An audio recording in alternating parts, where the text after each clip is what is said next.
Welcome to Her Fantasy Football. You can hear us on Blog Talk Radio /Her Fantasy Football and on iTunes. Make sure to subscribe to us on herfantasyfootball.com so you can get our newsletter where we will give you 4 ingredients for our fun, free FanDuel game, Diced.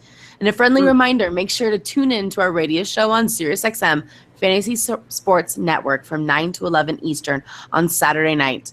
Also, you can chat with us on Twitter at HerFantasyFB and on Facebook /Her Fantasy Football. I'm your host, Courtney Kirby. And I'm Ashley Williams. And I'm Brandon Marianne Lee. And I'll be right back.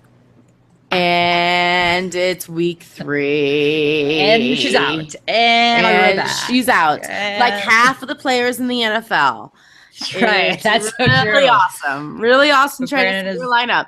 Hey, why don't you go to the waiver wire and pick up no one in week 3? It's amazing. Man, I mean, we knew injuries was going to be a thing. But in week 3, really? I'm an AP owner, and I went to go look, and it was just depressing. I'm like, who do I pick up right now? This is just depressing. Seriously. I'm glad I told people to hold their waiver wire in week 1. Like, I wrote a ton of articles about it. Now I'm like, yeah, use it now. Use it now. Absolutely. I mean, Mayday. I'm lucky the one league that I have AP in is a 10-person league, and I had LaShawn McCoy for this week to put in for AP because I have D'Angelo Williams. But next week, I picked up Isaiah Crowell. So no, I was just saying. Anyway. Is that the family league? What league is that in? no, it's not the family league. Who's Crowell in our family league? I think me. Carson. Or Carson. It's one of us. Maybe We it's both you. have him. But Wow. I know. It's in my work league, but I was like, shh. You know, I like Isaiah as well. I'm not dogging him, but Yeah, you are. Yeah, you are. Cleveland's a hot mess, and we'll get into Cleveland and their injuries that have come about in week 2. But and in practice before week 3, it's all just really depressing. Mayday. Mayday. People's heads are falling off. So actually, we're going to start off with the Houston Texans and the New England Patriots, which I believe They're healthy, man. They're healthy. they're healthy. Not the That's Patriots. Well, Not the Patriots. Okay, Patriots lost Patriots are somebody. a hot mess. It's barely somebody, but yes, Patriots are a hot mess. But Thursday night game, the Houston Texans of the New England Patriots. Listen carefully, guys, because if any of these guys that we say are starters are on your waivers, go get them because you probably need them. Yes. Ashley, what about those Texans? So I want to start off with congrats to Courtney because we had to guess which rookie was going to get the most points. Brandon and I both said Will Fuller, who still did good, but Great. Courtney nailed it with the Corey Coleman. I was just like, man, you're right again, Courtney. But Will Fuller still did great, and that's why I bring this up. You know, Coach Bill O'Brien says that Fuller has actually been on his radar since high school. Ooh. High school. Oh, yeah, because he tried to get him on their football team. So to me, this is a great sign that they don't just have Will Fuller on the team to just kind of be a background player. He's one of the main guys. It's him and DeAndre Hopkins. Those are your 2 guys. Now, he was pretty good. He was 4 for 7 of 104 yards. I like that. That's good for a rookie. I'm into that. Why are we laughing, Brandon? Nothing. Courtney is a horrible person. Sorry, Keep we've been going. talking about true crime before we started the show. No, we're not getting into what I just No, wrote. we're not gonna. No, we're not gonna get into it. What I'm saying is, Courtney made an inappropriate comment on a comment. Oh, I didn't even see it because I was in my notes. Fine. Shame on you, Sorry. Courtney. We think Moving everyone's a murderer. It's okay. I do. I have not been sleeping well because I've been watching the Jean-Benet Ramsey case on like every network that it's running. Because we were born in Boulder, Colorado, and we lived in Colorado during the time. So of course, naturally, I'm like engrossed in it. So it's not what this comment's about, but you'll have an idea. We talked about a lot of messed up stuff before the show. I Anyway, basically think all children and people could be murderers. yeah, Just watch out. we're not wrong. When we were right about Corey Coleman, so we probably are wrong about everybody else being serial killers. But Anyway, Moving on. Houston Texans. Brock Osweiler. What a great Yeah. guy. They're good. They're good. DeAndre Hopkins seems fine. Will Fuller seems fine. But Hopkins, another great game, 7 of 11 for 113. and a touchdown. He is still the lead wide receiver, but Will Fuller is someone that you need to be considering. I've been talking about it for weeks now. He is someone to consider. Depending on, where you are and in potential injuries, he's probably more of a flex guy, but he's a good option. He's good to get the targets. He's good to get the looks. I mean, he's someone that you need to be considering. Lamar Miller. He has also looked good. 28 touches for 83 yards and 2 for 2 for 14. Not a lot of yardage, but I like the fact that he's caught all of his passes coming his way. So that's also improvement. Another guy that you got to be starting, especially with how running backs are just dropping like flies. You need to hold on to the guys like Lamar Miller that are not sharing the ball and are getting very hefty amount of touches. We're not talking he's getting 12 touches. We're talking 25 touches. And I believe he had 28 touches leading the touches last week. So he is a major bell cow right now. My sleepers are Brock Osweiler. Stop it. He's a decent option. He's a good option in a 2 quarterback. Yes. First of all, Gross. Don't bring your bitter Broncos into this. Come on, he's got 10 fantasy points last week. It's like no. But I'm just saying, everyone was so high on him coming into the season. Brock Osweiler, Houston. Woo, it's a thing. It hasn't been a thing yet. Like Joe Flacco. It's been a semi thing. It's been a second quarterback thing, which is what I'm saying. But the Patriots give up the 8th most points to quarterbacks. So this is a favorable matchup for him. And I bring him up again because you want to make sure that you play those wide receivers when the quarterback has a favorable matchup. And this is a good matchup for Brock. And then I just want to bring up to you guys' attention that Braxton Miller, he has a hamstring injury. He did not participate in practice on Wednesday, and he's been ruled out for week 3. So he's one of those guys, if you're in a super deep league, you may have drafted him. You need to get him out of your lineups. Boom, if you are the most desperate fantasy player on the planet, you cannot play Braxton Miller this week. There's more people desperate than Braxton Miller. I'm kidding. New England Patriots. But some. Few. I mean, speaking about desperate, this team, barring some unforeseen event prior to Thursday night, it looks like Jacoby Brissett will be the starting quarterback for the New England Patriots. His backup will be Julian Edelman. Right. Also, I refuse to shame Jimmy Garoppolo for not playing with a sprained AC joint. And he is still having trouble raising his arm. And yet people are like, oh, well, Tom Brady had the same injury and he played through it. Listen, every injury is different. Everything is, each person is different. Each level of injury is different. Stop it. You don't want a guy playing quarterback who can't raise his arm, especially because he doesn't have the experience Tom Brady has. It's a completely different situation. I'm not putting a Jimmy Garoppolo in my lineup who already has a strained and sore AC joint either.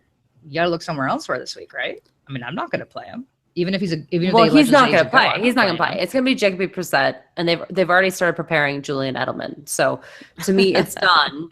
But what I'm saying is that the media is killing Jimmy Garoppolo, thinking that he should somehow tough it out. But that's absurd. LeGarrette Blount is the only starter for me, for sure, on this team. He's the highest scoring offensive player not named Jimmy Garoppolo so far on this season. 22 carries in week 1, 22 carries in week 2. Houston gives up the 7th fewest points to opposing running backs. It is a tough matchup, but they are going to have to run the ball. Also, Steven Gostkowski missed a 39-yard field goal last week. It was a little crazy. Now, they still won the game, so no one really talked about it. You're still starting him, but I just thought I would say that, again, there are some people that are in Patriots land really upset about that. And if Gronk plays, fine. You can start him. Reason why I dropped him in my rankings as punishment because I know he stays up at night wondering where I'm going to rank him, Steven Gostkowski. He's still a starter, but I dropped him just to make a point. Gostkowski or Gronkowski? Yeah. Gostkowski. Yeah. The best player on the team. I didn't even rank Rob Gronkowski because I'm assuming that on a short week with a rookie quarterback, they're not going to bring him out there. How annoying was Bennett last week? Fantastic. I started him. Woo! Yeah, there are a lot of desperate people that loved it. But I know. So I have Julian Edelman in my sleepers. So listen, he's had 7 catches in each of his first 2 performances. 66 yards, 76 yards. He's definitely a PPR guy rather than a standard guy for points. However, we haven't heard how they're going to use him this week. Because are they going to put him on the bench a little bit more to keep him fresh in case they need him to play quarterback? Like, how into this backup quarterback thing are we going with Julian Edelman? So that makes me a little bit worried. Now, on the other side of that, if he goes in at quarterback and does really well, he could have 25 points. I think he's don't gonna do know. well. He's the only guy they throw to. And Danny Amendola. But Oh, are they gonna yeah. risk Julian Danny Edelman's Amendola's going to life? come in as quarterback and do really well against the Houston Texans. Exactly. Give me a break. No, not Edelman as Interception, quarterback. fumble, But torn ACL. Not good. Let's just Wow. pray he does not go in as quarterback. he will not be the It's not as quarterback. dire for me, but I do wonder. I just don't know if I can start him this week. Period. Because I don't know how they're going to use him since he's also their backup quarterback. Now, who knows? It's Bill Belichick. He has black magic. He might be like, screw it. I'm going to play him like I want to play him. And then if I need him, I need him. Yeah, he's going to be running back punt returns. I mean, who knows? Again, also sleepers, Martellus Bennett. He caught 5 of his 6 targets for 114 yards and a touchdown last week. He was a monster. He looked phenomenal, but the Texans give up the 4th fewest points to opposing tight ends, and there were ballers last year too. Guys, good defense, period. And it's a rookie quarterback who, by the way, actually, that was where most of his yardage came from, were 2 safe screens from Brissett at the end of the game last week. So maybe he does well, maybe not, but it's a gamble. And the bench, Danny Amendola, I mean, sorry. I mean, last week he caught all 4 of his passes for 50 yards and 2 touchdowns, but, that was not because of Jacoby. And Chris Hogan, don't play him either. James White, he's only had 12 total touches on the entire season so far. So much for the Jimmy Garoppolo chemistry. They've just been going with Blunt. So that's it. All right, the Arizona Cardinals, the Buffalo Bills. All right, the Arizona Cardinals, Carson Palmer, way to go. 18.94 points versus New England in week 1, 24.32 points. This is in standard scoring versus Tampa Bay in week 2. Total shellacking. Fitzpatrick just threw 374 yards against Buffalo last Thursday, so you can start Palmer. Courtney's happy about that. Look at He's her. done. His arm looks weak. Ooh, I don't know. Mr. Consistency comes back in 2016. All right. Well, a big part of that is the next guy I'm telling you to start, which is Larry Fitzgerald. He is clearly the number 1 target. I mean, his demise is always something people are talking about, and they're always wrong. He has 21 targets in the season. Next, Michael Floyd with 13. Next after that, David Johnson with 11. It's barely even half of Larry Fitzgerald's targets. 3rd most points to wide receivers. David Johnson is the most productive and consistent running back in the league right now, so obviously you're starting him, especially with the apocalypse happening at the running back position this week. Sleepers, pretty much any of the wide receivers, I guess, in a Hail Mary, except for on the bench, John Brown has only had 7 targets on the entire season and only 2 catches for 22 yards total between 2 games. Even Darren Fells has more targets last week. Ew. If he doesn't blow up in Buffalo, I mean, Mayday. People are saying, can I drop him? And I'm like, yeah. Like for Travis Benjamin, I'm like, absolutely. Oh, yeah. It's not even debatable to me. I'm like, Yeah. Yes. Should I drop him for Sure, for Stephon Benjamin. Diggs? Are you kidding me? Of course. If you can get Stephon Diggs in a trade that you pair up with John Brown, yesterday, do it. Let's do this.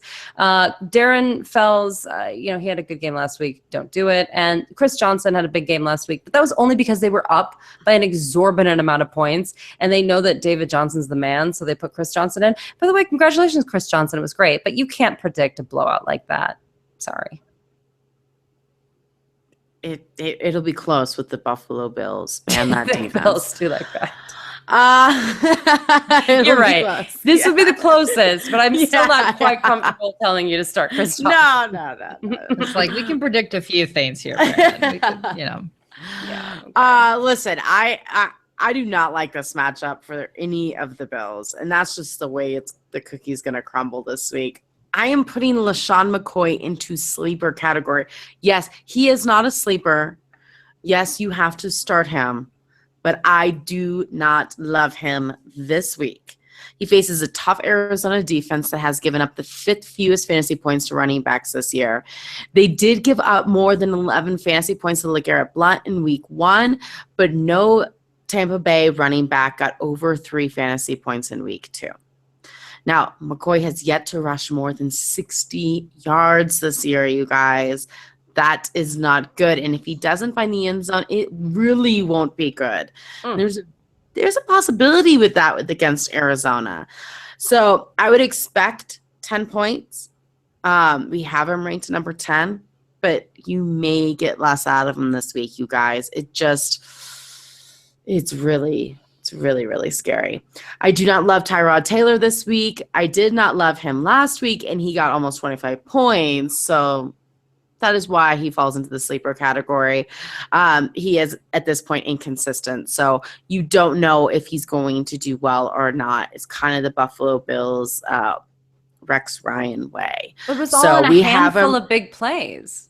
Right, which Otherwise, is he would have totally sucked. which is fine. It's fantasy. We don't care how we get our fantasy points as long as we get them, but it's inconsistent.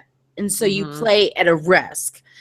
We have him ranked 20, and you're like, what? He got so many fantasy points last week. But yes, at this point, you can't trust him or the Buffalo Bills. And that brings me to the most untrusted person that I can think of, the Marquise Goodwins of the world. Mm. I mean, he was clearly a very effective receiver last week.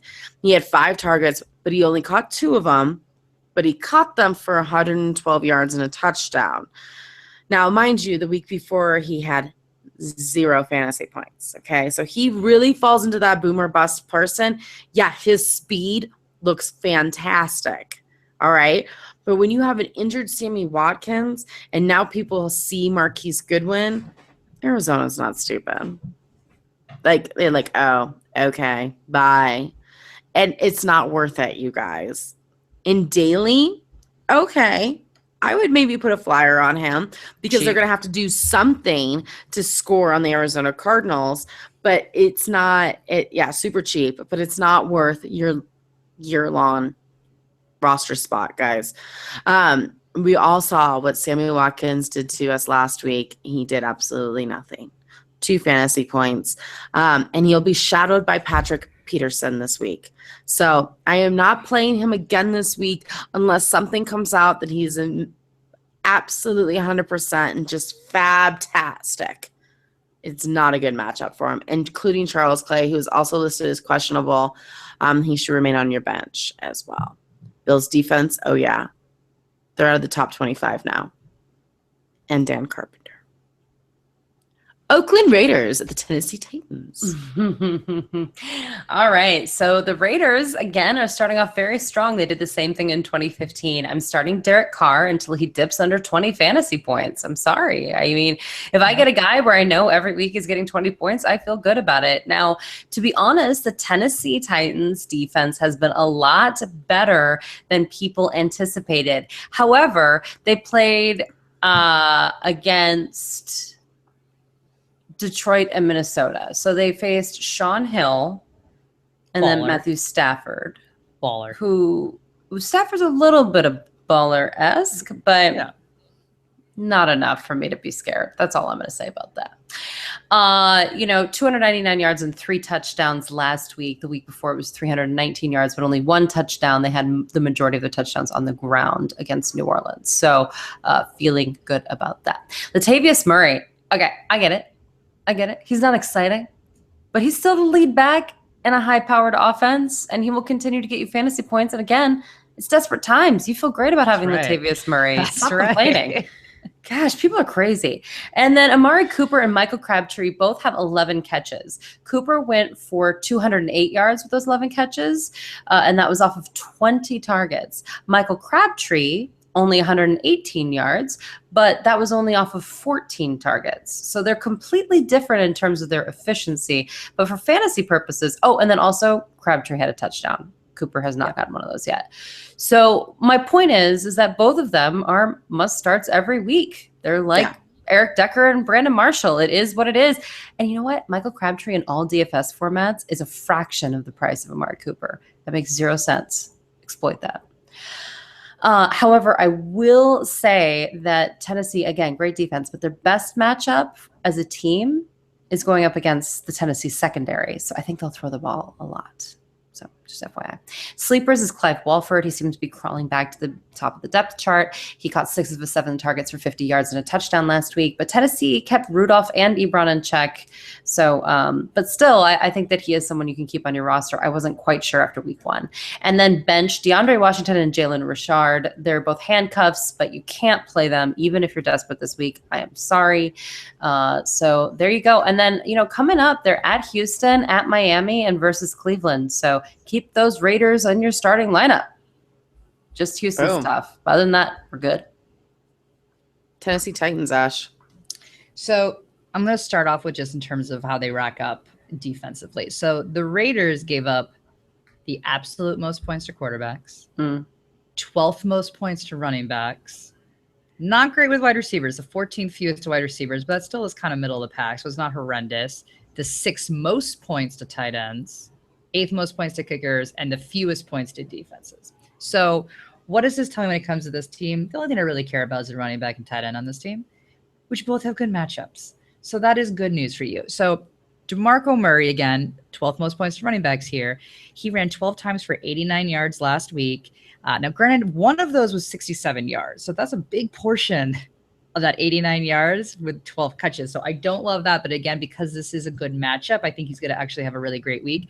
But he was able to have 7 receptions for 56 yards. So he's able to kind of work with what's working well for them in that system that week, and he can shift where he needs to. So there may be weeks where he's a little bit more heavy on the reception than the other week, but either way, I think he's going to do great this week. I'm a big fan of DeMarco Murray this week. Now, yeah. Delaney Walker caught 6 balls for 83 yards and a touchdown. We finally are seeing the Delaney Walker that I wanted to see, which is very exciting. But he didn't practice today, the alleged hamstring injury. Not sure where this injury came from. It didn't seem to happen in the game. I don't know how serious it is. If he doesn't play, this does increase the stock a bit of Tajay Sharp and Rashard Matthews. If he is playing, I don't think it's going to be a great game for Tajay Sharp or Rashard Matthews because, again, it is such a juicy matchup for the tight ends. I think we're going to be seeing a lot of Delaney Walker if he is playing. So keep that in mind. Marcus Mariota, he's doing well enough for you to be considering him in a 2-quarterback league, obviously. Derrick Henry, I don't love this matchup quite as well. He ran 9 times for 40 yards last week. Not awful, not great. But with how dire things are with running backs, he may be someone you have to put in your flex. So someone you need to think about there. And then really just mentioning of Kendall Wright. He was limited in practice, but please do not fall into the Kendall Wright train. If you hear he is active, please don't try to do anything cute and put him in your lineup. That would be a very bad choice. Washington Redskins at the New York Giants. Oh, Washington. I love this game. Okay. The Giants defense actually looks pretty good. I know that's a weird sentence to say out loud. They do look good. But they do look good. I'm a hint worried, and I don't think anyone from Washington is a must start except for Dustin Hopkins. Made all 11 of his field goal attempts, and he is kicking money maker, you guys. A top 5 kicker. Again, kickers matter. Get your points. Sleepers, Matt Jones. He scored a touchdown last week against Dallas. And running backs are dropping like flies. So for once, you're going to be happy that you have Matt Jones on your football team. So congrats. Enjoy it while it lasts. Hey, right. It's this week, you guys. Live it up. Jordan Reed, 17 targets in 2 games. They want to get him involved, but he's only gone 64 yards against Pittsburgh, 70 yards against Dallas, no touchdowns. But still, he's getting the work. At some point, he will get in the end zone, I promise. Deshaun Jackson hurt his ankle and knee in the 3rd quarter of last week. But in week 1, he got 10 targets, caught 6 for 102 yards. But watch the injury report. Wish for the best. Jamison Crowder is a must add. I cannot believe that he's available in so many different leagues. 18 targets in 2 weeks. He scored a touchdown last week. He is involved. He is a major part of this offense. He had a great rookie season last year, and now he's building upon that. So as long as he can stay healthy, all systems are go. I think that he is a great, especially now that the bye weeks are coming up, which I can't believe bye weeks start in week 4, but it's next week, people. Get it together. Get Jamison Crowder on your roster. You have to do it. But he's a sleeper this week. Again, Giants are better than you think. Bench, I'm not even considering Pierre Garçon, Josh Doxson, who's questionable right now, actually with an Achilles, Vernon Davis, or Chris Thompson in this matchup. It's just too risky for me personally. But the good news is that then they go up against Cleveland, then Baltimore, but then they're in Philadelphia, which actually they're at home against Philadelphia, but still Philadelphia, good defense. Yeah. Good, interesting team in general. Washington, not a good defense. I was just gonna say that when I checked FYI. the Giants. Like, by the way, not a good defense. Not it's sad because Josh Norman's actually playing the best football of his life. Just no one's throwing his direction. Well, we'll bring that up. But so the Redskins give up the 9th most points to quarterbacks, the 2nd most points to running backs, and the 8th most points to wide receivers, which are the big three that we care about. They're middle of the pack for tight ends, so it's not like they've got some rocking defense against tight ends as well. But I'm not really, sold on the tight ends on the Giants anyway. So let's talk about who actually did the best wide receivers wise, and I'm going to say them in order. Sterling Shepard was the highest scoring of the New York Giants wide receivers. He was the 18th highest scoring overall. He went 8 for 8 for 117. I love that he caught every single one of his targets. I love that, especially from a rookie. That is huge. I'm a huge fan of that. Next up was Odell Beckham Jr.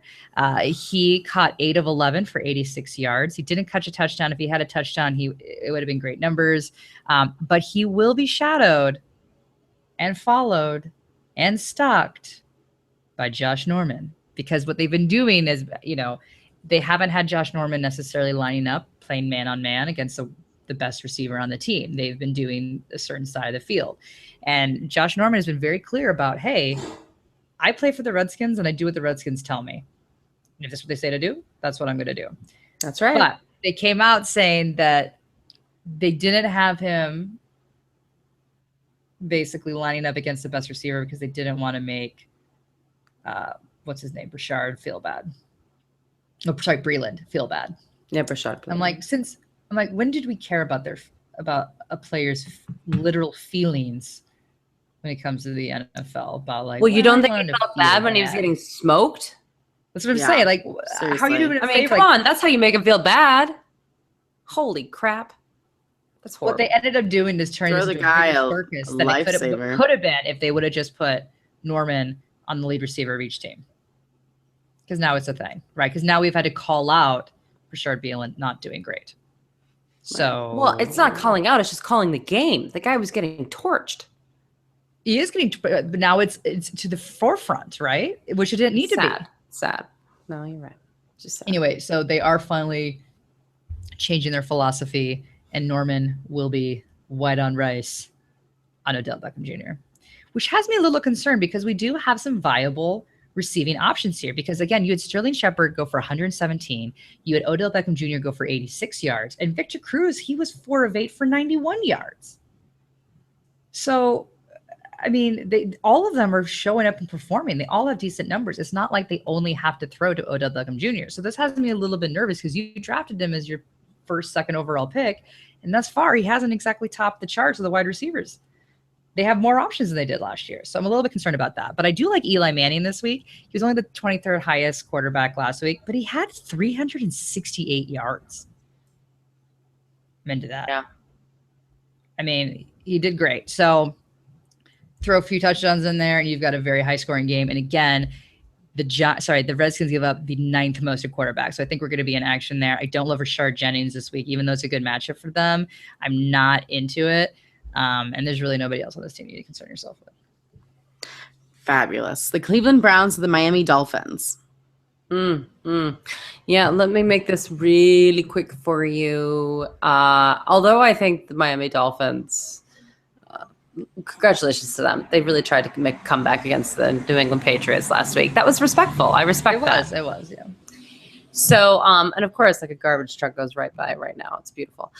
Anyway, I would just say that unfortunately, Josh McCown, massive injury. He says that he really wants to play. By the way, I hope that you saw the press moment where he was almost in tears talking about how he has to be with his teammates on the field. And it was the anti-Jay Cutler. Actually, it was really moving.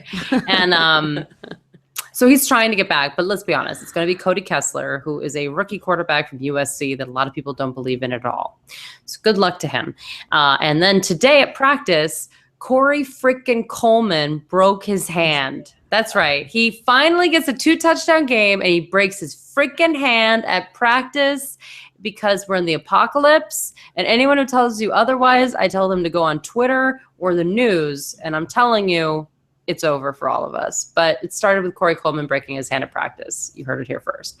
So on that note, the other person I'm starting is Isaiah Crowell. And I just want to say, Isaiah Crowell is a top 10 running back in both PPR and standard formats right now through 2 weeks.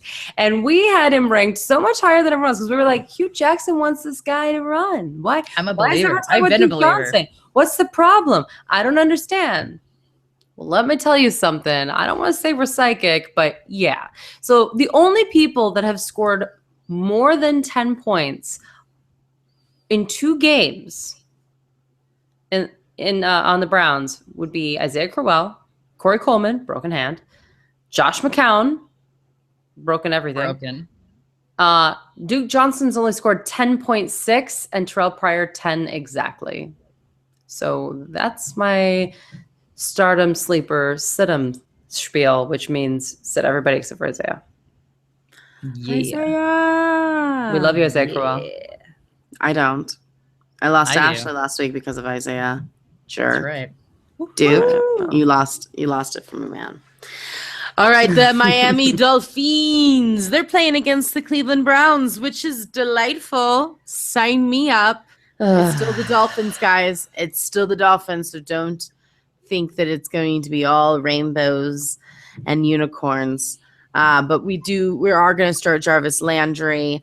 We have him ranked 22nd. He had 10 receptions off of 13 targets for 137 yards and a fumble. That was weird. That's not cool. But he just needs to find that end zone, and then he's going to make our fantasy day much happier. As for sleepers, the Miami defense, you guys, against the Cleveland, against the quarterback situation, against it all, it's kind of yummy. Corey Coleman, no Josh Gordon yet. I'm kind of into it. So I forgot to mention, Josh Gordon has a warrant out for his arrest. Yep, I saw that. For not taking a paternity test. Supposedly this won't have anything to do with the team, but decision making. Go on, I'm sorry. He allegedly did not know. paternity tests, He wasn't evading it. He didn't know. I'm sure. Allegedly. The man's never going to learn, you guys. How many more things can Tannehill? he get in trouble for? That's my question. Yeah. Ryan Tannehill, we have as a sleeper. I have as a sleeper. We have him ranked number 17. But this is a fabulous matchup. And in daily, this is a good play, you guys. Devontae Parker saw 13 targets. Wow. I don't know. I have a hard time getting behind this one, but it is Cleveland, so it might be a good play. He's listed as questionable with hamstring injuries, but he's had it before, and says he's going to continue to play through the pain. So I like him a lot more in daily than I do in season long. And the kicker, Andrew Franks. I would never play him in season long either, but for daily, you guys, he's an interesting pick. I mean, he's going up against Cleveland. Sturgis had 9, and Tucker had 14. So Andrew Franks, guys, might be very good in your FanDuel lineup. I'm just saying. And benching, guys, Arian Foster is injured. We knew it was coming. I didn't think it was going to come in week 3, but he's listed as doubtful, but he's not going to play. So I don't like any of the running backs here. It's going to be a running back by committee. Any of them, even though it's going against Cleveland. And Jordan Cameron, guys, don't let that touchdown fool you. He's still not fantasy relevant. Right. The Baltimore Ravens and the Jacksonville Jaguars. Must starts for the Baltimore Ravens. Mike Wallace. Boom. Talked about him in preseason. I said I think he's a good sleeper. Sure enough, he's the only guy on the Ravens. Cheerio. It's second game with 16 fantasy points. Boom or bust no more. He's had 3 touchdowns in just 2 weeks. We have him ranked 31. He's a huge part of this offense, you guys, clearly. He may not get the ball up, but when he does, he makes huge plays. So I think if he's not making those huge plays with those few targets, they're going to give him more targets to try to get him those big plays. So I'm not concerned about the targets. I'm all in.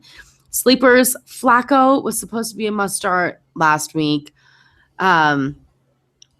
We have him ranked at 15, so I guess he's in that sleeper category. But if he was only able to get 16 fantasy points against the Browns, we just talked about, 302 yards, 2 touchdowns, and 2 interceptions against those Browns we were just talking about. I just can't get behind him this week, but to each their own. Joe Flacco's favorite target last week was Dennis Pitta. If you are in need of a tight end, guess what? I Pitta a fool that has to play this man, but you may just have to. He's best 9 friends with Flacco receptions. in real life. They go to Disney World and stuff together. I know, That's but I cute. hate this play. I hate it because what's going to happen is you're going to go pick him up. And he's going to break a And hip. He's gonna break something. Yeah. I It's can't scary. believe how far he's gotten even this far. I wasn't quite I sure he would know. play football Shocked again. he's gotten this far. I mean, But it's only congratulations 2. to him, but it's scary. How- Yeah. It's.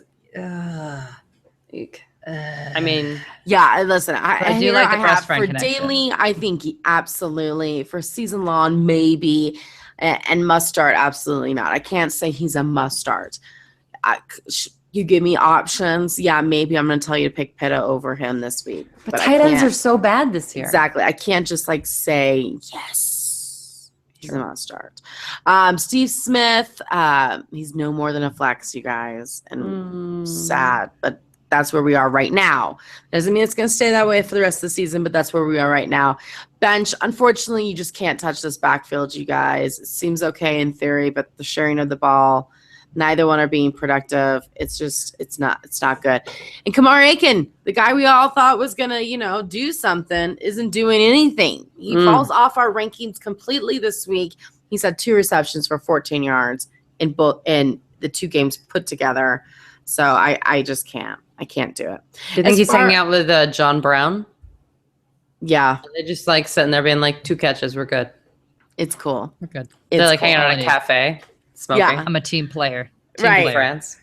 Yeah. I don't But know Mike why. Wallace is getting 2 catches, and he's like, okay. It's just a different kind of player. It's a different kind of player. Different thing. Different thing.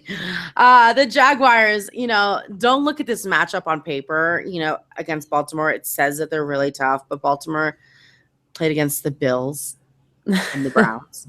So I just want you to back down. I'm not going to give you statistics of they're the fifth. They give up the 5th fewest. It's I don't care. It just isn't. It's irrelevant to me. Okay, it's the Jacksonville Jaguars, and you're going to do what you're going to do. Allen Robinson, this is it, man. He hasn't done much of anything this year, and I know this is frustrating. And I have to say, don't lose hope yet. He should bounce back this week. He should bounce back this week. He's dealing with an illness. It might be a Chris Ivory illness. I don't know. No words out yet. But should be ready to go against the poor Baltimore secondary. If he can't perform against Baltimore, you guys, he Mayday. goes up against the Colts next week. Okay. And if he does not go up against the Colts well, it's a mayday. It's a huge, huge mayday. I don't think it's a drop Mayday. It's a out of your starting lineup Mayday. But I wouldn't drop Allen Robinson. No, I'm not saying No, I think I'd drop trade him, though. yet, but I would Yeah, definitely trade trade him. him. In fact, depending on how he does this week, you may want that trade value. He's got to buy them week 5, you guys. So maybe you want to trade him in that week 5 area. But if he does really bad in the next 2 weeks, he's done bad for 4 weeks in a row. I don't know how much you're going to get for him. It's not going to be pretty. A girlfriend Julius- of mine is pissed. Wrote an email to Yahoo because he's on the can't drop list, and she only has we only have 4 people on the bench, and she's like, I have to drop this guy. Who are you to tell me that he's a no drop? And I was like, Yeah. They But- set no drops. They said it. Said ahead of time. it's unbelievable. So it's that bad. People are writing letters to Yahoo. So bad. Don't drop lists are bad. Don't drop lists are bad. Honestly, hard. I don't think he's gonna do well, and they're gonna go on the bye. And when he gets back from the bye, He'll be a is when monster. he'll be a monster. So you'd trade low for him right now. You're the opposite. I would trade low for him right now because people are going to want to dump him off their roster. I think this entire offense is taking a hot second to warm up. And I think it's good they've got a bye early, right? They need this. They're going to need that bye to kind of regroup. And I think he's going to come out. Like Courtney said, he's got some undisclosed illness. I think he'll be better. And you could get maybe some really good value for him. Especially even if you have a deep enough roster spot, why not? I wouldn't start him until he proves it, but I think he's worth picking up because they're going to drop him off for nothing. Yeah, he's a freak athlete. There's no question about that. I mean, he's very talented, but he needs to step up. The Jacksonville Jaguars need to step up. I don't own Allen Robinson anywhere, so maybe that is an intriguing thing to pick him off low on that bye week in week 5 when people need somebody to go in. Anyways, we'll move on. But Julius Thomas saw 7 targets last week. He didn't find the end zone, but he did manage to get 71 yards. We have him ranked number 9. I think he's a guy, you guys. I think he's totally legit. So keep plugging away, Mr. Julius. Blake Bortles goes into my sleeping category. He's had as many touchdowns and interceptions. He's just struggling, but he's had over 300 yards in each outing, so that is promising. But he's just really got to get that ball control. Alan Hearns, same thing goes for Hearns as it does for Robinson. 6 out of 7 targets. Our fantasy points just isn't going to cut it. So we just need more from this Jacksonville defense. Again, Ravens this week, Colts next week. We need to see it in those 2 weeks. TJ Yeldon just sucks. So I'm just going to say it. Unreal. And she's unbelievable. I mean, how many good matchups can he screw up? Seriously, it's amazing. It is absolutely amazing. Chris Ivory is back to practice after missing the first 2 weeks for only God knows what. I mean, that's the weirdest thing ever. Which seems he's passed it on to Allen Robinson. So I don't know. I'm very concerned on what's going on in that Jacksonville locker room. Some serious Clorox wipes needs to be going around. It's just really weird, you guys. I don't know. I'm staying away from it all at this moment. Really good matchups. Look fantastic on paper. Could be a complete disaster. Detroit Lions of the Green Bay Packers. So the major news item for the Detroit Lions is that Amir Abdullah is officially on IR. That means that he has to sit out a minimum of 8 games. Okay, so for 2 months, he is completely gone. And basically, that is your fantasy season. If you have an IR spot, by all means, you do you. Otherwise, you won't get him back until playoffs, and you need to actually get to playoffs. So you need to figure it out. Theo Riddick already is playing a very large role. He not only is catching the ball, which we always knew he would do, but last week he actually got 11 carries. He only made 37 yards out of it. But the point is that double-digit carries is not nothing. But I will say that I still think that they're going to be giving the ball more to a gentleman named Dwayne Johnson.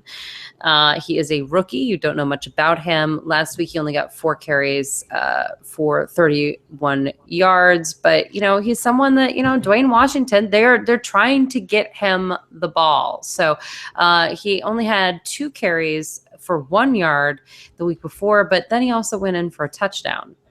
I mean, everyone scored a touchdown against Indianapolis in week 1, but Washington got one too. Zach Zenner was inactive for 2 weeks because of special teams. They wanted to have special team players out there. You're going to hear that a lot. It was the same thing for Cameron Artis-Payne. And there was another player too that I'm trying to think of anyway that's going to be filling in. But they are going to give Zach Zenner the ball. So it's going to be intriguing. If you have Theo Riddick, congratulations. If you don't, and you're thinking about Dwayne Washington or Zach Zenner, I think I'm leaning Washington than Zach Zenner, but I could see them both getting touches. And for that, I'm sorry. Speaking of touches, though, Marvin Jones, 21 targets in 2 games. Just can't debate it anymore, guys. 200 yards, but no touchdowns. Everyone was making fun of that poor writer who's like, Marvin Jones is the number 1 wide receiver. Everybody, including us, were making fun of that poor guy. Probably got hate mail to his house. And look at what's going down. Look at what's going down. What I will say, though, is that Golden Tate has had a weird season. He has been grappling with this ankle injury. He's no longer on the injury report, but he's clearly not 100%. He's gotten 18 targets in 2 games, but he's only been able to catch 9 of them for 54 yards total. That's not going to cut it, especially in standard scoring. If you're in PPR, I think you hold on to him. It's fine. But I've told people to put him on the bench until we see him have a very healthy game. Something's wrong. The guy gets the majority of his fantasy points from yards after the catch. It's very difficult to get those yards after the catch if you're grappling with an ankle injury. It's just science. It's the way it is. It's the reason why Russell Wilson's struggling right now, too. He can't play his game with an ankle injury. It affects everything. So Sammy Watkins, too. Sammy Watkins with a foot. I mean, it's just like at a certain point you have to say, well, until I see that this guy's fully healthy, I can't play him. But the good news is that he is getting almost the same amount of targets as Marvin Jones, even when he's not healthy. So once he is healthy and can do something with those targets, I think it'll be fine, but it's a hard road to hoe.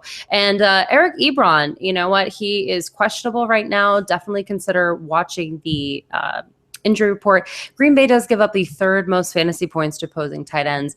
But that includes, Kyle Rudolph, who is, not impressive. So they do genuinely give it up. Now, Eric Ebron's having back problems. He missed practice. It's not a good sign. But listen, he played 71 of the 74 snaps last week for the offense. I think he's going to be fine. I just think this is a precaution. He's had 12 targets this season, and he has scored a touchdown. So actually, I don't mind Eric Ebron. And I just want to check one thing. And then, yeah, I think that's it. Nice. The Packers. So Minnesota's defense last week looked pretty good. Pretty good. Thank goodness it's Detroit this week because they're not so good. So We'll take it. We'll take it, Packers fans. Jordy Nelson is the only Packer that didn't let us down last week. 73 yards and a touchdown. In fact, he has had a touchdown in each game thus far, which is only 2. But it's 2. So it's exciting. He remains a must start. Aaron Rodgers had less fantasy points than Dak Prescott. No passing touchdowns. Blaine Gabbert facing Carolina's defense with only 17 completions. And Jimmy Garoppolo, who didn't even finish the game. Oh, yeah, and Kirk Cousins, whose team wants to kick him off? The team. That's right. Aaron Rodgers had less fantasy points than all of those guys. But let's be honest, you can't bench him against the Lions. Just punish him for not winning your game. He didn't lose it either, you guys. He was just okay. So we'll move on. 18 fantasy points. It wasn't. Yeah, everyone acts like he's a bum. Game. Yeah. No, I just think the press is okay. But did you not hear the 4 people that were above him? Right. I mean, when Blaine Gabbert is outdoing Aaron Rodgers, there's a problem. He's Blaine Gabbert. I mean, there's still talk about people Gabbert benching him for Kaepernick, and he's getting more fantasy points than Aaron Rodgers. I'm just saying. Don't freak out. We're putting him in. It's Detroit, people. Randall Cobb, guys, fell huge in our rankings this week. We have him at 33. Still playing him as my wide receiver flex, but yeah, it is generous. But he really needs to find the end zone. He really needs to prove himself. It's got to be this week. Eddie Lacy, number 11 in our rankings for running backs. It's a big what the F to this whole team at this point. They were supposed to be awesome. They were supposed to be really awesome. Their offensive line was back. Jordy Nelson was back. Eddie Lacy lost weight. Aaron Rodgers gave us cheese. It's not happening. That yumminess is not going down. So I really hope this is just a slow start for Green Bay. They're going to come back. But there's pretty few teams I'm sitting there and think, oh man, they're doing great. I can't think of any team that I'm like fantastic. Even with the Cardinals, I'm like Raiders, kind of. But 49ers. Come on now, ladies. Come on. But there's no, to me, standout team right now. It is just week 2. I don't think we need to freak out entirely. But it's just week 3. It's week 3. It's week 3. But there's only been 2 games in the books. Eddie Lacy had 12 attempts last week. That's not good. It's not good. I just can't stand that they keep saying he's him a little bit. I mean, I feel bad for him. They keep saying that he's lost weight, and then they'll then show him, and it's a horrible angle. And I'm like, that guy has not really lost weight. He's lost like 5 to 10 pounds max. Well, here's the problem. You can't Well, give 10 pounds can do a lot for Lacey somebody. only 12 touches. He needs to be between 18 and 20 touches a game. Right. That's where But he Eddie- also doesn't need to be thin. Like, just stop it with the weight. So he's a big guy. Move on. I don't we need to know. bring back the cheese. Bring back the cheese. That was the problem. That's my thing. I think we need to bring back the cheese. Absolutely, Ashley. I'm with you. It's the cheese's fault. We need the cheese in our life, guys. Listen, sleepers. Devontae Adams, 7 targets in week 1 for 50 yards and a touchdown. 7 targets in week 2 for 26 yards. 0 touchdowns and a fumble. It's not my favorite. It's not my favorite stat line, but it might be a good start in daily. There's definitely some possibilities for Adams to break out here. And bench, you guys, both tight ends. Sorry, but 2 or 3 fantasy points is just not going to cut it. Bye. Denver Broncos and the Cincinnati Bengals. The Broncos don't love this matchup for either team.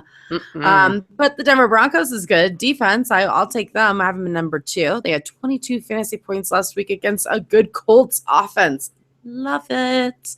But the Bengals haven't lost a home game in September in 5 years. So as Bronco fans, we cry inside. As fantasy players, you don't really care as long as they don't get that many points. Those Bengals. Demaryius Thomas, I guess. I don't like it as much, but I have him ranked number 23, which means he's still a start in your lineup. I wouldn't expect seeing like huge numbers out of Demaryius this week, but he may be able to get a touchdown, double digits. He did get a 2-point conversion. So I see a better game than others. CJ Anderson, we have him number 6, 20 carries in each game and a rushing touchdown in each game. Yes, please. Love him. He's a sure bet along with the Broncos defense. And sleepers, Emmanuel Sanders. There's a problem with Sanders. It's called Trevor Siemian. As a Broncos fan, he's not losing you, but he is not doing anything for your fantasy team. It is bad. It is bad. So I hope that things get changed around because I love Sanders and I really need him to do something. Virgil Green ends up on the bench with Siemian listed as questionable with a calf strain. He did not find the end zone like last week like I thought he would. So sorry about that. The Bengals. So I was really interested when I was pulling my stats because, watching the Broncos, I'm like, wow, they're really good defense again. And then I look at the numbers, and granted, again, we're only 2 weeks in, but they're middle of the pack in every stat other than they give the second fewest points to wide receivers. Literally 11th fewest to quarterbacks, 14th fewest to running backs, 15th most to tight ends, 12th most to kickers, 15th fewest defenses. So they kind of fall right in the middle of everything other than wide receivers. But we'll talk about AJ Green. He had a huge drop off last week against the Steelers, who historically he does really well. Historically, over the last 4 regular season matchups against them, he had 36 receptions for 556 yards and 3 scores. Whereas last week, he had, what we have here? 2 catches. 2 catches for yards. 38 yards. Brutal. I don't love him this week, but he's a starter. You're not benching AJ Green. Just don't, like Courtney said, I wouldn't expect magical sweet numbers out of AJ Green either this week. I don't love it. Jeremy Hill, you're kind of stuck with him because again, we've got running backs dropping like flies, and Jeremy Hill has really not produced much this year thus far. He had 11 touches for only 22 yards against the Steelers, only 3 receptions for 37. That is nothing to write home about right there. That is not great. But you don't have any better options, really, because people are dropping off. So you have to start Jeremy Hill. Now, Giovanni Bernard's an interesting play, but he, again, is the pass catching back. And this is the one thing the Broncos have ranked high in is, again, defending wide receivers. So, and the Broncos are good about crowding the line. So I don't know if I love this option. He did score a touchdown and had 100 yards, but he broke off for a really good run. So the 100 yards is a little bit deceiving, but this is the classic Bengals. Jeremy Hill will do poorly. Giovanni Bernard does well. Bernard does well, or Hill does well. Bernard doesn't do well. So we're kind of in that situation right here. But again, you don't have a better option. You're going to have to play one of them. Andy Dalton, by the way, is not awful. He was the 11th highest scoring quarterback last week. And I think he'll do okay against the Broncos. Not great, but okay. And like Brandon said, they haven't lost in 5 years. I think he'll be able to produce. Although part of me feels like to some extent, this almost feels like a primetime game, which Andy Dalton always collapses in, but it's not This was officially an a primetime LA game. Seattle week 2 game. So me. Ew. Yeah. No one likes that. No, it's not. This is a fantasy poop yard right here. I think someone that someone I think you could look out though for Poop is yard. I don't know. Dog park. AJ, Poop everywhere. it won't be great. Gross. It's gross. I think Tyler Boyd's got potential because AJ Green got shut down last week, but Boyd had a good week. He had 78 yards off 8 targets. So there's a good chance again that AJ Green will get targeted and Boyd will actually be the beneficiary of that. So, and Tyler Eifert, he's been limited in practice Wednesday. I don't think he's going to go this week, so don't put him in your lineup. Minnesota Vikings at the Carolina Panthers. Is this also a poop fest, Courtney? No, I don't think this is going to be a poop fest. I don't know. It might be. It might be. Not as bad as the other one. The other Not one's as a bad as dog the park. other. Yeah, the other Dog one's park. like bad. It's a dog park. Yeah, it's dog park. So Thus gross. far, I have bring back the cheese as a hashtag, and now dog park. This is like the kitty game. litter. Well, Stephon Diggs isn't, man. He was the highest scoring wide receiver last year, 9 of 11 for 182 yards and a touchdown. I have so much digs. So much digs. He had a I huge was game. watching, I won't say what network, but somebody well known in the industry was like, Stephon Diggs isn't like a must start. Yeah, he is. Have you Yeah, been he is. watching football? Like, give me a break, man. Like, Well, I people see the still on the waiver nervousness. wires. Pick the guy up. It's I crazy. understand there was some nervousness because of the quarterback situation, but he did fine. He did certainly fine enough with Sean Hill that you're going to play him against with Bradford, and clearly he can perform with Bradford. So from this point, it is green light go on Stephon Diggs. He's their offense, and especially with AP out, Stephon Diggs is literally their offense now. The only player. Yeah. So you have to play Stephon Diggs. The Panthers give the third fewest points to wide receivers, but again, he's just going to get targeted so much that you're going to be fine. Kyle Rudolph, Brandon was crapping on him earlier, but he was the 10th highest on the week, and he's the 11th highest scoring tight end overall for the season. So he's someone that you've got to consider at this point. And again, because of the running back situation, he's someone that's going to get some look there. If you were a Kobe Fleener drafter, that might be the guy. Go get Rudolph. Oh, Yeah, Fleener. the flame. Talk about kitty litter. Fleming. Sam Bradford, though. I'm into Bradford. He was the 14th highest scoring quarterback last week. He had 286 yards and 2 touchdowns. I'm okay with that. It's the Panthers, so I don't love this matchup because they give the 12 fewest points to quarterbacks. But again, they're just going to be throwing because we've got a really awkward running situation. As everybody knows at this point, I'm assuming Adrian Peterson, he is out. We've had conflicting reports about the knee. He was rumored to have torn his lateral cruciate ligament in addition to a torn meniscus. But then, and then we're hearing that the earliest that he will return is the playoffs. It's a 3 to 4 month recovery, possibly 6 months. People are hoping that it's AP who seems to work magic and recovers in like freakish amount of times. Don't bank on this. Do not bank on that. But what I will say is that he had 1.6 yards per carry, which is the fewest by any player with at least 30 attempts in the league. He has not been performing well even prior to this injury. So who's stepping in for him? That's going to be Jerick McKinnon. But McKinnon was actually out with a little bit of an injury, so he's not 100% healthy. So I don't love that situation. And we've got Asiata in the mix. They're saying McKinnon is a guy, but Asiata is kind of a guy that could come in goal line situations and actually vulture some touchdowns. But McKinnon looked really good in preseason. So there's some hope there. I don't love it, but they did sign Ronnie Hillman, which I find to be a very interesting signing. I'm into this. I think that Ronnie Hillman could, in a couple weeks, be someone to talk about. Not right now. Something to talk about. Something to talk about. Carolina Panthers. Listen, Minnesota's defense has been pretty good this year thus far. But if the Panthers can score 20 points on the Broncos, they can score on the Vikings. I'm not concerned. I'm going to wash this away. Cam Newton is a must start. Last week, 4 touchdowns and over 350 yards. Yes, please. Sign me up. Now, he's not going to do that against the Minnesota Vikings, but he's going to do something. Or not definitely obviously. Calvin Benjamin, show this man some respect. Over 20 targets in the last 2 weeks, 3 touchdowns. Must start. Greg Olsen, well, he's a must start, guys. As long as he's alive on the field, he's a must start. 122 yards and a touchdown last week with 5 receptions. Awesome. I have a feeling the Vikings are going to be rushing Mr. Cam Newton a lot, which means Cam Newton's going to have to drop it off to Mr. Olsen, which means in PPR, Greg Olsen will be delicious. Carolina defense, obviously. Sam Bradford's not that good. I have no sleepers. This is a dry cut. You are playing them. You are not playing them.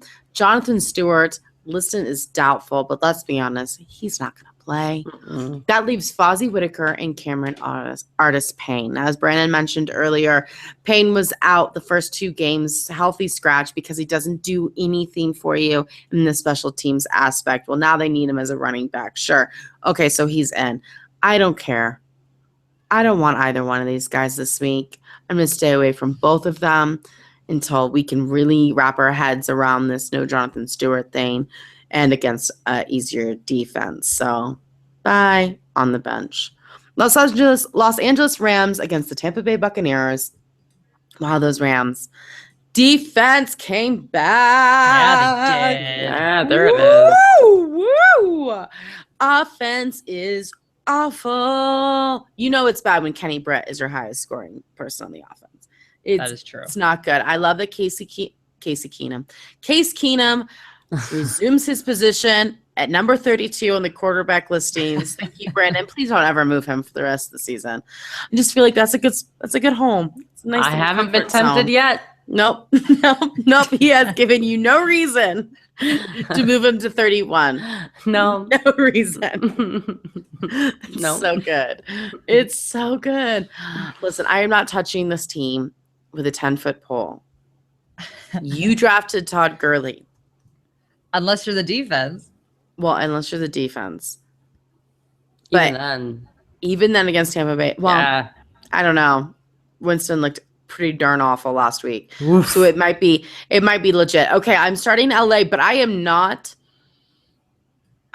starting anybody else. And yes, you're going to probably start Todd Gurley, but you need to think about other options, guys. And I'm not saying panic button, but this offense is so bad. There's no way they're going to be able to spread the ball around to make Todd Gurley have an option. I'll find one little tiny hole like they did last year. So they need to get it together. I'm calling out a quarterback change now. This is ugly. This is really ugly. I They're agree. not gonna be quarterback if they just beat Seattle. It may be next week. They didn't get a touchdown. It was field goals. They beat They Seattle, didn't even get a touchdown. but they beat Seattle. It doesn't matter. It doesn't matter if you get the W, if it's disgusting and nothing happens. If you can't get Todd Gurley through the defensive line, then there's a problem. I mean, I'm not God disagreeing. forsaken, I'm just he saying it can't even won't get through the happen this week. offensive line. It's not going to happen this week, actually, because they would have already announced that. But it should have happened this week, and it should happen next week, and it should happen the week after that. And they can keep Case Keenum in as long as they want, and they can win by 1 point. They will never win a Super Bowl with Case Keenum behind center.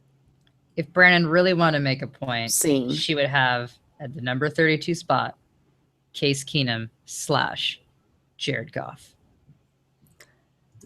I'm Jared not Goff's quite not sure even- it's not 'Cause Mr. you would Minion. or probably whatever. get the same points starting either one of them. Should we to Doubtful. Tampa, another team that's not going to do well this week? Yes. Sure. Okay. So technically you have to play Mike Evans because there's just so many targets. And again, he's the only player on this team and we have hurt running back situation. So he was able to get 70 yards and a touchdown. And he was targeted 17 times. Again, the targets are there. You have to play him. But Winston looked really bad. So, but we said this. We said they've got some tough games, and this is one of the games that we told you was not going to be pleasant because they're going up against the Rams defense. So we are still in a very troublesome stretch that we said at the very beginning of preseason. It's going to be ugly.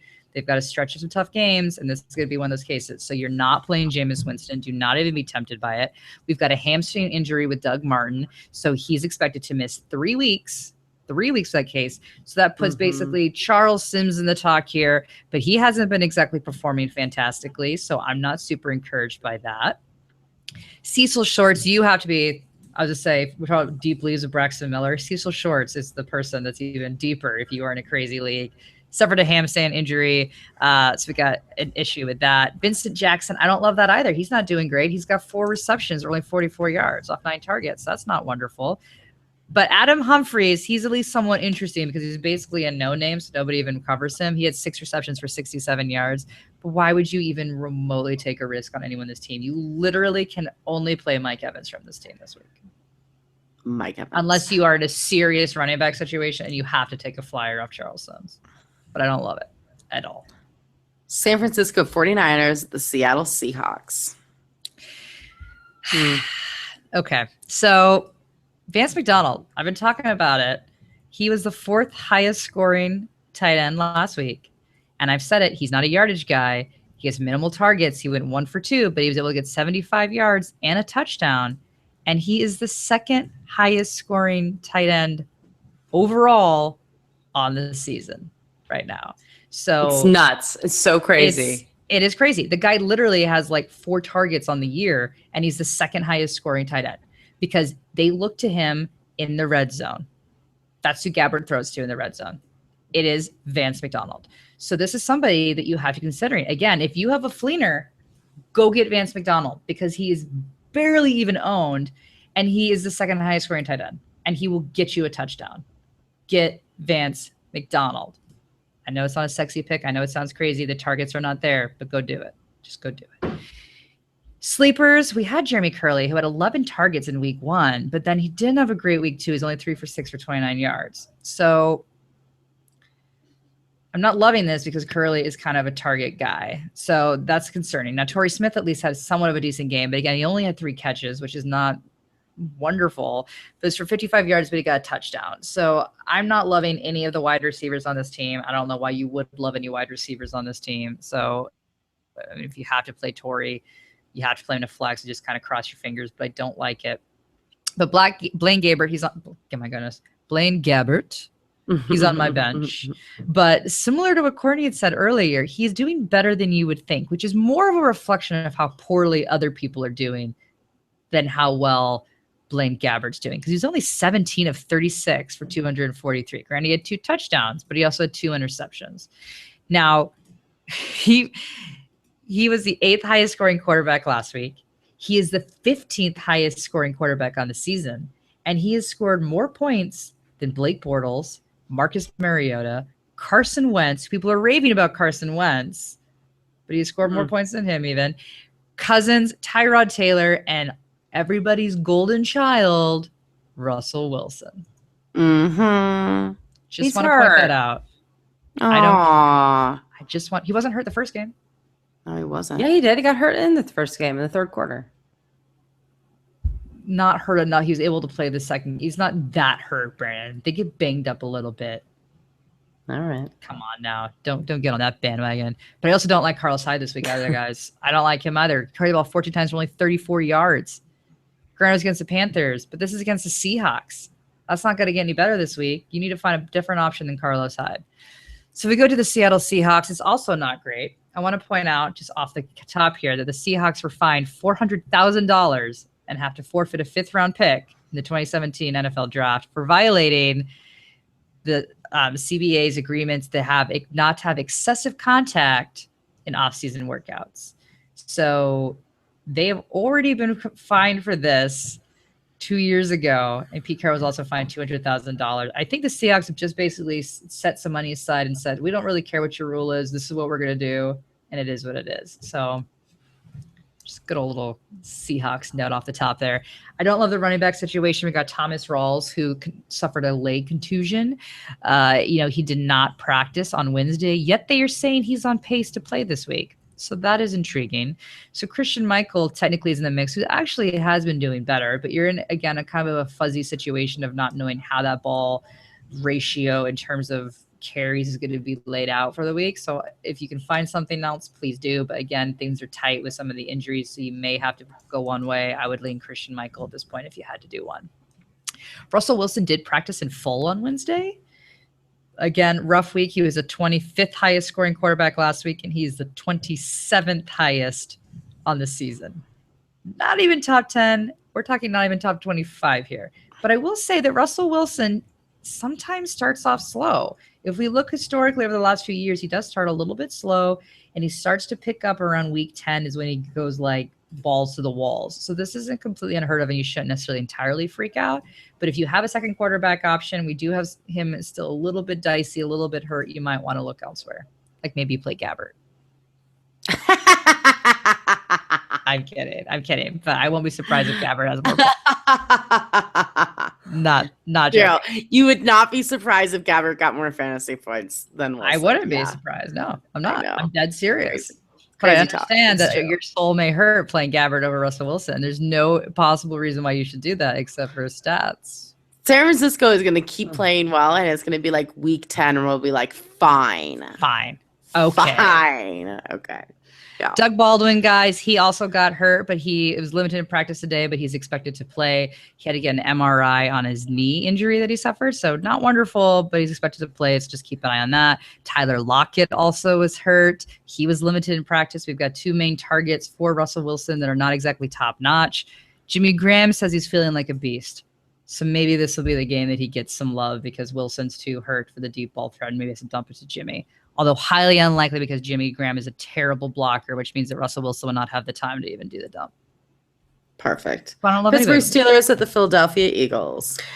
Marcus Wheaton, he says that he's fine. He says his shoulder feels great. He wants to play. We will see. He was in after the first two games, so don't count on it. What I will say from there is that DeAngelo Williams, it just makes me incredibly sad that he's only going to be able to play 3 games this season, unless, of course, Le'Veon Bell gets hurt again, which is very likely. But still, it's just unfortunate. But, hey, he's been killing it. And, again, cheers to you, DeAngelo Williams. MVG. Cheers to you. Cheers to you. We appreciate you.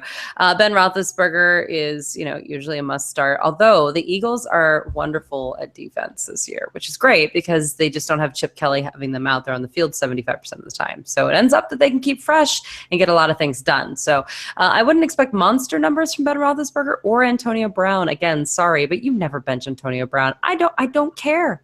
Don't complain to me. I know 4 catches for 39 yards last week. Not good. Not what you wanted.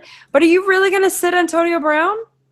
It was the typical Cincinnati-Pittsburgh game. Yeah. Absolutely. And then it was that raining though. like It cats is what and it is. dogs. It Bad was weather. horrible. I mean, At first half, geez, yeah. you guys, stop it.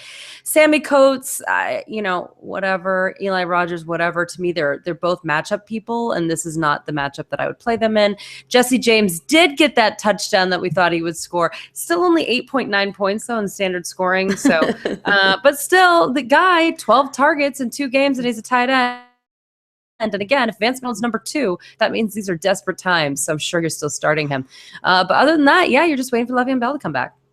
Philadelphia start, guys. They came out with a win last week. Yes, they did. Congratulations. Jordan Matthews, he did not get the fantasy points we wanted last week, but he's going to have a bounce back week. You're going to play him. Guys, this is probably going to be a shootout.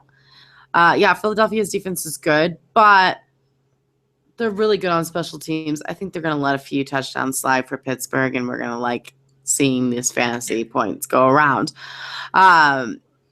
I think he's going to add a touchdown to his 100 yards, and he's going to have a 16-point game. So I'm into him.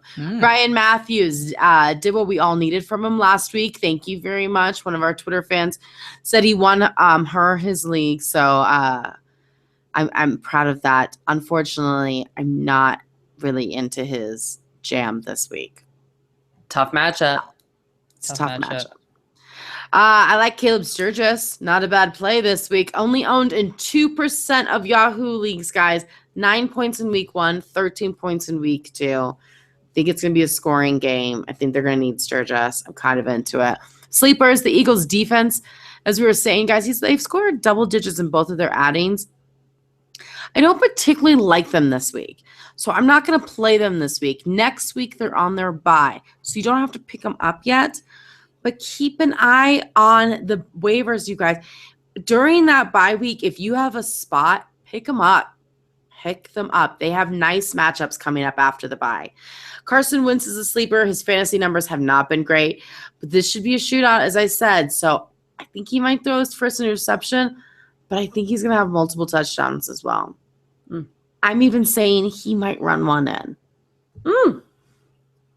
Just throwing it out there. Congrats, Carson Wentz. Congrats, Carson Wentz. For real football. Real football. Not fantasy. Yeah, right. Right. Got to improve there, buddy. There's more than just real football, okay? There's us behind the computers here, and we need you. So, New York Jets, the Kansas City Chiefs. So the Chiefs give up the 8th fewest points to quarterbacks, which you don't care about because you're not playing Alex Smith. Turns out him being the 3rd highest scoring quarterback in week 1 did not happen again in week 2. So we are back to not playing Alex Smith. I know you're not surprised, but it is what it is. Now it's the 5th most points they give up, though, to running backs, which fills my heart with joy because of Matt Forte, baby. 30 carries, 100 yards, 3 touchdowns against the Bills. That's right. He destroyed it. He's had 32 touches in week 2 in total, not just carries.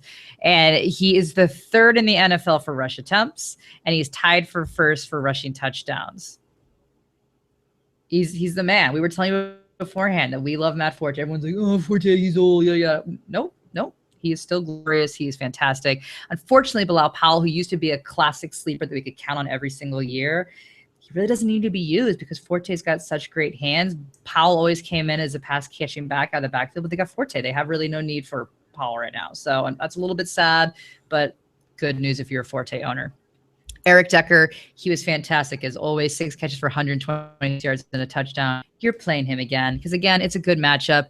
They give up the 15th most points to wide receivers, so that will be great for him. Brandon Marshall, we have an interesting situation with Brandon Marshall. So he suffered an injury to his MCL against Buffalo, but then his coach said that he did not suffer the sprain. But then we find out today that he has a foot injury on top of this hypothetical sprain that is now being disputed between his head coach and sources. But then Brandon Marshall goes on to say that he will need all the way to warm up for pregame warmups to determine whether he can play. So why would you need to have warmups all the way to pregame in order to determine if you don't actually have a knee injury or a foot injury? So I'm going to go with what Brandon Marshall is saying. If he feels it's going to take all the way till then for him to decide, I don't love that. But generally, when Brandon Marshall decides to play, just like last week, he still does well. So if he does play, I think you can feel comfortable playing him. But he's not considered a lock against the Chiefs. So you have to keep an eye on that. Fitzy, he did great. I am into Fitzpatrick, 374 yards and a touchdown. He's a great option for a second quarterback. Quite honestly, he's a decent option right now. He was the 9th highest scoring quarterback last week. So for some people that have some quarterbacks that haven't been doing well for you, Fitzy's a decent option.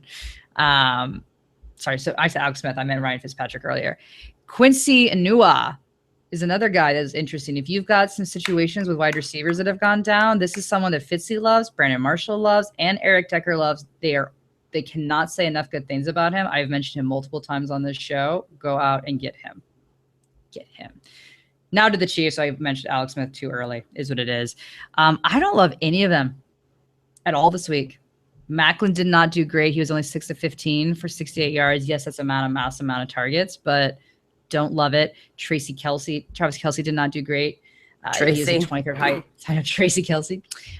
He didn't do great. It's not a great matchup. Spencer Ware, he was only the 20th highest scoring running back. You probably have to play him, but it's a really, really tough defense. I don't love this. And Jamal Charles is probably not going to be back this week, so you can't play him. Overall, I'm avoiding, and Alex Smith, as we said earlier, is an automatic. We ignore him. It's not a good matchup for any of them. I don't want to play a single Chief this week. Those Jets, darn you. San Diego Chargers, the Indianapolis Colts. This one's a tough one, guys. Antonio Gates did not practice Wednesday, and allegedly he has a hamstring injury. So, again, we're not entirely sure when this injury happened. We don't know how serious this injury is. Everybody's heads are falling off in San Diego. Unbelievable. Yeah. At least it's not a knee. It's just a hammy. God. But I still don't love it. Knock on wood. You knock on wood. I am knocking on wood. But Travis Benjamin, love him, second highest scoring wide receiver last week. He is stepping into that role quite nicely. And he was 6 for 6. He caught all of his targets for 115 yards and 2 touchdowns. So I foresee him being the guy. And Tyrell Williams is someone you got to be considered too. He was the 19th highest scoring receiver. He was only 3 for 6, but he caught 61 yards and a touchdown. And Phillip Rivers has mentioned Williams a few times now. So Phillip Rivers tends to mention guys. He actually throws to these guys. He doesn't just kind of praise for the sake of praising a teammate. This is somebody that he actually has an interest in. So this is somebody that you also have to consider. Melvin Gordon, 5th highest scoring running back this week. He's looking good. He's the real deal. You got to stick with him, especially with Danny Woodhead out. It's your option. It's the only option you got, right?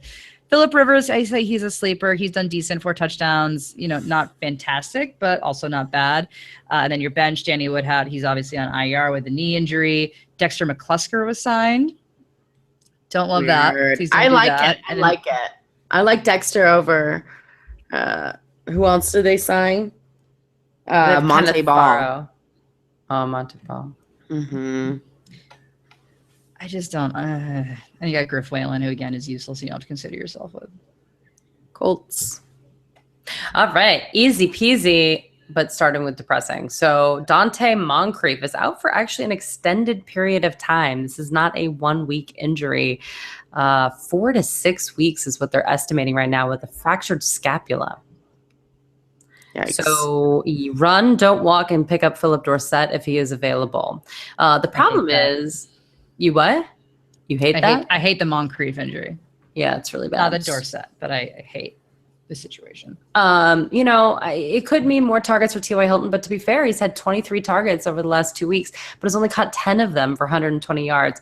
Now, here's the deal. I could go through the entire Indianapolis Colts stats, but the problem is that half of their games, 1 out of 2, has been against the Denver Broncos. And I know that Cam Newton went out there and he had a good first half, but then he fell apart in the second half because you don't know what? That was the first half of the Denver Broncos defense too, and they were just getting warmed up, and they had to warm up against Cam Newton. Yeah, of course they weren't as good. Trust me. They're a good defense. So I'm not going to blame the Colts. I will say that their defense, the Colts defense, is still tragic, so they're going to have to throw the ball. So you're still starting Andrew Luck. Even Frank Gore actually had a really decent week last week. He bounced back. Their offensive line's an issue, but he is the bell cow. I'm sorry, you can name everyone else on the team if you want, but it is Frank Gore time. Dwayne Allen, consistent. They're going to keep using him. Again, Philip Dorsett and T.Y. Hilton, and it just is what it is. And by the way, Adam Vinatieri is 12 for 11. 12 for 11? No, I'm sorry. That's not amazing. Not what I meant to say. Oh my gosh. He's scored like, 12 points week He's 1. a magician. 11 points the second week. I'm sorry. I was like, that's not right. He pulls a rabbit out of his hat before the sorry. snap. And then, what I was trying to say is he's at 2 double-digit points. He has hit 29 consecutive field goals. So definitely. Knock on wood. Knock on wood. magician. Done. Chicago Oldie Bears, but the a Dallas goodie. Cowboys. The Bears, guess what? Alshon Jeffrey makes his appearance on the questionable list with a knee injury. There it starts. And it He's starts. their only player. It stars. It seems to be not a concern, you guys. So we're okay. You're still all systems go for him on Sunday. Good luck. Hopefully this isn't the last time he's in your lineup for 2016. Dun, dun, dun. Sleepers, listen, I don't know. This team's a freaking mess. Just so you know, Jay Cutler's not playing because he's not tough. And I'm sick of this, what's this toughness talk? He's not tough. And these men trying to defend him on TV are just making me have a headache. He's not, okay? Sure, he can't grip the ball. Fine. But the man has no ability to play through pain, okay? He just doesn't care about anything. He just doesn't care. He just wants his paycheck. He doesn't care. I mean, There's like a meme with him smoking a cigarette and just like whatever. And I just love that one. It's just like really what you picture of him, what he's doing on his time off. Sleepers, least Jeremy that's the Langford. perception. Yeah. At least exactly. I'm sure he's not doing that, but that's what we all think of. Yeah, I don't think Cousin Cavallari would let him do that. Absolutely not. there you go. Listen, I don't love him either. Chicago will most likely get behind. They have Brian Hoyer as their quarterback this week. I don't hate Hoyer in general, obviously not for fantasy, but they're going to need to throw the ball. he hasn't been that great this year at all. And Jordan Howard sneaking in and looking good. I don't know. I don't like this backfield. But we do have him ranked number 20. So Langford's kind of that guy you may have to play in that flex position. Eddie Royal has scored 11 fantasy points in both week 1 and week 2, guys. It's real. 6 targets in both games. It's scary to think Eddie Royal might be in your lineup, but in daily, I think he should be. Ooh, He good should be insider in info. daily, you guys. On your bench, Zach Miller sucks. Kevin White sucks. And Brian Hoyer, clearly, he's on your bench. He should be on the Chicago's bench, too. Cowboys. Well, if you can believe it or not, after the Tony Romo debacle injury, they've actually stayed relatively healthy there in Dallas. I'm going to start with their kicker, Dan Bailey. You should have this guy on your team because they have a rookie quarterback. They can make it down the field, but punching it in is a little bit tougher. So they kick. Let's do this. Listen, Chicago, oddly enough, is kind of like mediocre on defense against everything. So it's kind of an okay matchup. But here's the deal.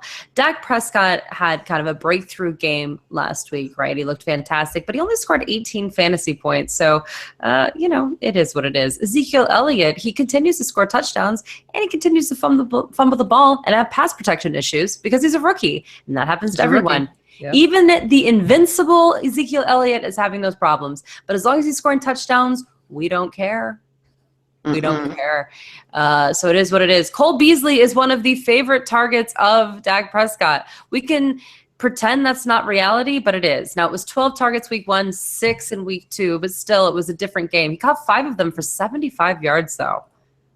I think that's real. Yeah, it's real. All right. So Jason Witten, again, PPR monster. So if you're into that, I mean, if it's not PPR, he's kind of meh, but he is going to catch at least 3 to 6 passes every week, and tight end is desperate. Des Bryant, you guys, I mean, he had a much better game, 12 targets, 7 catches, 102 yards, still no touchdown, but he is still a starter, so don't worry about that. Alfred Morris did score a touchdown against his former team, but they're committed to Ezekiel Elliott. I mean, they're going to bring him in when Ezekiel Elliott struggles, which may be more often than what people think, but it is what it is. It's like, yeah. Yeah. Atlanta Falcons, the New Orleans Saints. All right, so let's start with those Atlanta Falcons, shall we? Geez, man, that backfield, right? It's really frustrating because, to be fair, Devontae Freeman took them down the entire time. I don't understand. 93 rushing yards, and then they give the touchdown to Tevin Coleman. Yep. I don't So know what to not say. like Shanahan. I don't know. It's so weird. It's very weird. But you know what? Coleman was Shanahan's guy. So I think this is hubris. He's trying to prove that Coleman is better than Freeman. But it really doesn't actually look like that. It's a very difficult situation. This week they go up against the New Orleans Saints. So I would consider starting both of them. But the second you start starting Tevin Coleman, they're going to bench him for some reason. Something bad will happen. So I don't know. But I would play either of them. I'm going to start Julio Jones. I'm going to start Matt Ryan. I'm going to even start Jacob Tamme because it is the Saints. And also Mohamed Sanu. It is the Saints. And I know that the Giants choked, but that's because the Saints were on the road. When the Saints, listen, they're at home. They throw the ball like crazy. They're much better at home, and Atlanta will have to keep up. It's at least garbage time. Do it.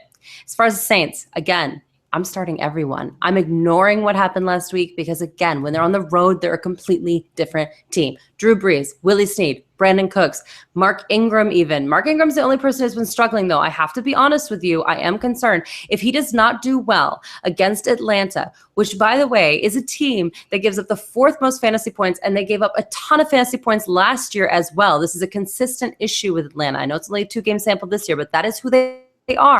If Mark Ingram cannot do more against them, it's time to push the panic button. It's time to push the panic button. I'm not going to lie to you. Could do well, though. Eddie Lacy, Mark Ingram. And I'm telling you, Kobe Flanner's caught 3 of his 12 targets in 2 games. Now, will he score a touchdown later in the season? Yes. Will he score maybe 2 touchdowns in a game? Sure. But I don't know when that's going to be. And until he proves it to me, I can't keep suggesting him for you.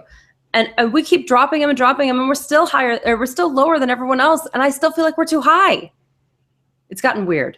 So that's how I feel about that. Boom. Well, that's it, guys. That's week 3, the disaster of what week 3 of 2016 fantasy football is. Look at your waivers, guys. Pick up somebody. Pick up even a flyer for a week with a good matchup. Things are getting desperate out there already. Do what you need to do. And if you need those updates, guys, make sure to listen to our show on SiriusXM Fantasy Sports Network on Saturday from 9 to 11 Eastern.